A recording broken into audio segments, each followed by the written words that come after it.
بسم اللہ الرحمن الرحیم۔ پارٹ 2، درود شریف کی فضائل۔ قرآن مجید کی تلاوت کے بعد سب سے بہتر عبادت درود شریف ہے۔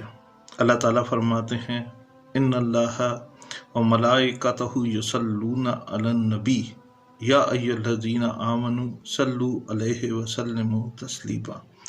اللہ اور اس کے فرشتے نبی صلی اللہ علیہ وسلم پر درود بھیجتے ہیں۔ اے ایمان والو، تم بھی اپنے نبی پر درود و سلام بھیجو۔ سنن ترمذی اسناد ضعیف میں ہے کہ حضرت ابی بن کعب رضی اللہ تعالیٰ عنہ نے فرمایا کہ اے اللہ کے رسول، میں اپنی دعا کا 1/3 حصہ درود و سلام بھیجتا ہوں۔ آپ نے کہا اگر اس سے بڑھا لو تو افضل ہے۔ آپ نے فرمایا میں آئندہ سے اپنی دعا کا 2/3 حصہ درود شریف پر مشتمل کروں گا۔ آپ نے کہا اگر اس سے بڑھا لو تو افضل ہوگا۔ انہوں نے کہا میں حضرت ابی بن کعب نے فرمایا کہ میں اپنی دعا کا سارا وقت آپ پر درود بھیجنے کے لیے مقرر کرتا ہوں۔ آپ نے فرمایا اس وقت اللہ تیری دنیا اور آخرت کے کاموں کو کافی ہوگا۔ تو میرے بھائیوں، درود کی برکت سے دنیا اور آخرت کی مصائب ختم ہوتے ہیں۔ حضور صلی اللہ علیہ وسلم نے فرمایا، سنن ترمذی میں بھی ہے کہ جو میرا نام سن کر درود شریف نہ بھیجے وہ بڑا بخیل ہے۔ اسی طرح سنن نسائی میں ہے کہ اللہ کے فرشتے زمین پر پھرتے رہتے ہیں جو امت کو سلام مجھ پر پیش کرتے ہیں۔ رسول صلی اللہ علیہ وسلم نے فرمایا، جو کہ اسناد ضعیف میں ہے، کہ جو مجھ پر 10 مرتبہ درود بھیجے گا اللہ اس پر 100 رحمتیں نازل فرمائے گا، اور 100 مرتبہ اور 100 مرتبہ پڑھے گا تو وہ نفاق اور دوزخ سے بری ہوگا، قیامت کے روز شہیدوں کے ساتھ رہے گا۔ رسول صلی اللہ علیہ وسلم کا ارشاد ہے کہ جس کو کوئی حاجت اسے چاہیے کہ مجھ پر کثرت سے درود شریف پڑھے، کیونکہ درود شریف پڑھنے سے مصائب و مشکلات ختم ہو جاتی ہیں۔ میرے بھائیوں، اسی طرح حضرت عبداللہ بن مسعود رضی اللہ تعالیٰ عنہ سے روایت ہے کہ رسول صلی اللہ علیہ وسلم نے فرمایا، قیامت میں میرے نزدیک سب سے نزدیک وہ ہوگا جو سب سے زیادہ مجھ پہ درود شریف پڑھے گا۔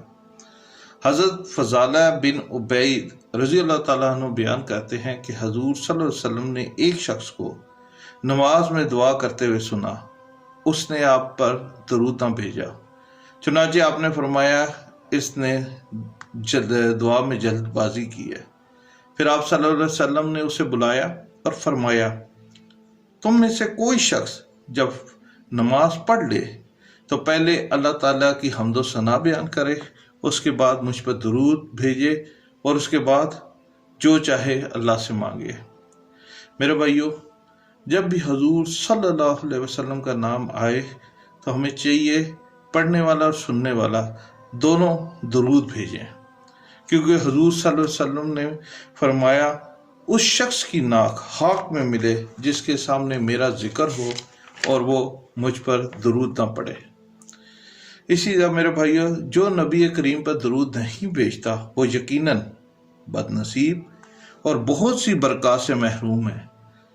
حضرت ابو ہریرہ رضی اللہ تعالیٰ عنہ بیان کرتے ہیں کہ ایک مرتبہ رسول کریم صلی اللہ علیہ وسلم ممبر پر چڑھے تو آپ صلی اللہ علیہ وسلم نے 3 بار آمین کہا، تو صحابہ نے آپ صلی اللہ علیہ وآلہ وسلم سے پوچھا، پہلے تو آپ صلی اللہ علیہ وسلم ایسا نہیں کرتے، تو آپ نے فرمایا کہ میرے پاس ابھی حضرت جبرائیل علیہ السلام آئے تھے، انہوں نے کہا کہ اللہ تعالیٰ اس کی ناک کو خاک میں ملائے، اور ایک روایت میں ہے کہ اللہ تعالیٰ اس کو اپنی رحمت سے دور کرے، جو ماہ رمضان کے روزے پائے اور اس کی مغفرت نہ کی جائے۔ میں نے کہا آمین۔ میرے بھائیو، یہ پہلی دفعہ حضور صلی اللہ علیہ وسلم نے جب کسی بد دعا کی، ادروائز آپ دیکھیں ان کی پوری زندگی میں دعا رحمت کے لیے تھے، لوگوں کی مغفرت بخشش امت کے لیے کی، لیکن یہ پہلا موقع تھا جب آپ نے 3 دفعہ آمین کا بد دعا پہ۔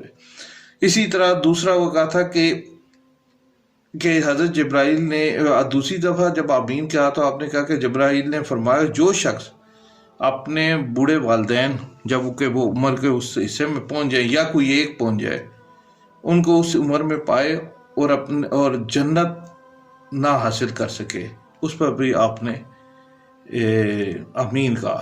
تیسرا انہوں نے کہا ہے، حضرت جبرائیل نے کہا کہ اس کی ناک خاک میں ملے جس کے سامنے آپ صلی اللہ علیہ وسلم کا ذکر ہو اور وہ آپ پر درود نہ بھیجے، اس پر بھی آپ نے کہا آمین۔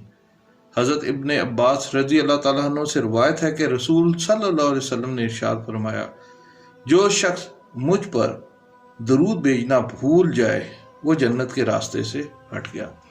میرے بھائیو، آپ نے دیکھا کہ درود شریف کی کتنی فضیلت ہے۔ فرسٹ پارٹ میں بھی آپ کو میں نے بڑی تفصیل سے بتایا، یہ سیکنڈ پارٹ میں بھی آپ نے دیکھ لیا۔ میرے بھائیو، درود شریف کے لیے ضروری نہیں کہ آپ پورا درود شریف درود ابراہیمی پورا پڑھیں، ویسے تو درود بہت ہیں۔ نیکسٹ پارٹ میں آپ کو میں درود جتنی قسم کے ہیں مختلف، وہ آپ کو انشاءاللہ اس پہ میں بات کروں گا۔ صلی اللہ علیہ وآلہ وسلم سب سے مختصر۔ تو میرے بھائیو، جب بھی حضور صلی اللہ علیہ وسلم کا ذکر آئے، سنیں پڑھیں تو یہ ضرور پڑھیں۔ اللہ تعالیٰ کی بہت سی رحمتیں نازل ہوتی ہیں، انسان مصائب و مشکلات سے نکلتا ہے، اور ہم سب اس چیز کے خواہ ہیں، اور ہماری سب کی مسلمان کی کوشش اور اس کی خواہش بھی ہوتی ہے کہ وہ جب اس کا خاتمہ ہو تو خاتمہ بالایمان ہو۔